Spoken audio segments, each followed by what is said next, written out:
Hai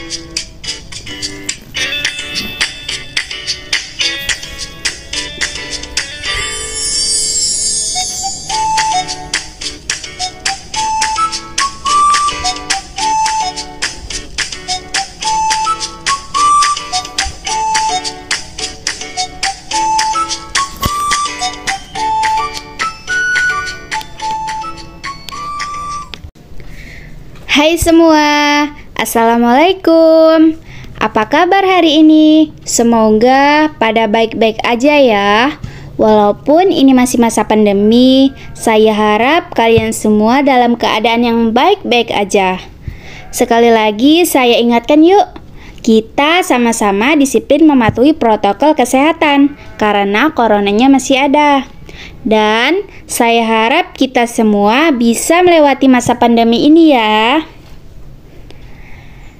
Perkenalkan, nama saya Sherliana Damayanti, mahasiswi Institut Agama Islam Negeri Langsa, Prodi Hukum Ekonomi Syariah, Fakultas Syariah. Ini merupakan podcast pertama saya loh. Teman-teman, kali ini saya akan berbagi informasi mengenai fakta generasi milenial dan media sosial. Nah, sebelumnya teman-teman udah tahu belum apa itu generasi milenial dan media sosial? Ya, mungkin sebagian teman-teman sudah tahu ya kan? Yang pertama, saya akan menjelaskan tentang fakta generasi milenial. Jadi, generasi milenial itu sebutan lain dari generasi Y, atau dengan kata lain, sebutan bagi orang-orang yang lahir antara tahun 1980 sampai dengan tahun 2000.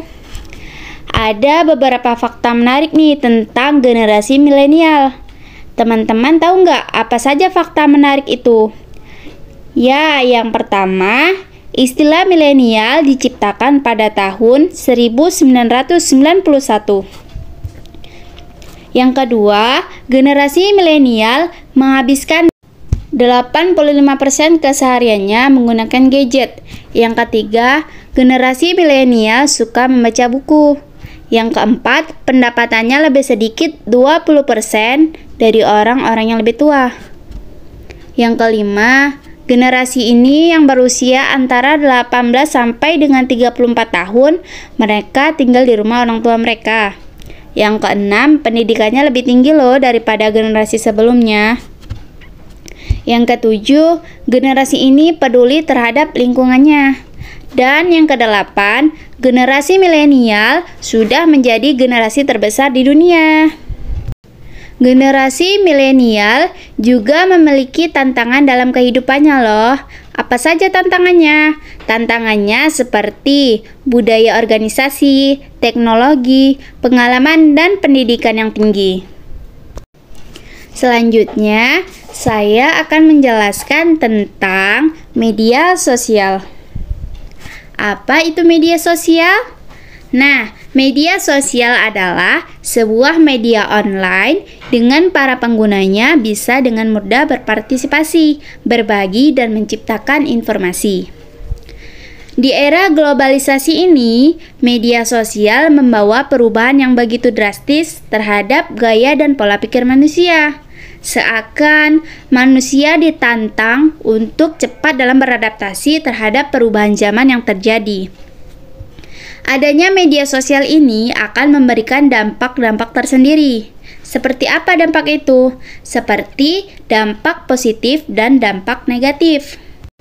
Dampak positif yang akan terjadi seperti mudah mencari dan berbagi informasi, memudahkan aktivitas manusia, mendapatkan penghasilan melalui digital media sosial, dan meningkatkan pengetahuan. Lalu, apa saja dampak negatif yang akan terjadi? Nah, dampak negatif yang akan terjadi seperti kecanduan bermain media sosial, mendapatkan informasi yang buruk atau menyebarkan hoak, lupa dengan lingkungan sekitar, bahkan membuat generasi milenial semakin jauh dari aktivitas keagamaan. Oleh karena itu, Kita sebagai generasi milenial yang menggunakan media sosial haruslah membatasi aktivitas kita dari hal-hal yang buruk, karena itu akan membahayakan bagi diri kita, orang lain, dan cara berpikir kita di masa depan. Sampai di sini dulu ya teman-teman. Assalamualaikum warahmatullahi wabarakatuh.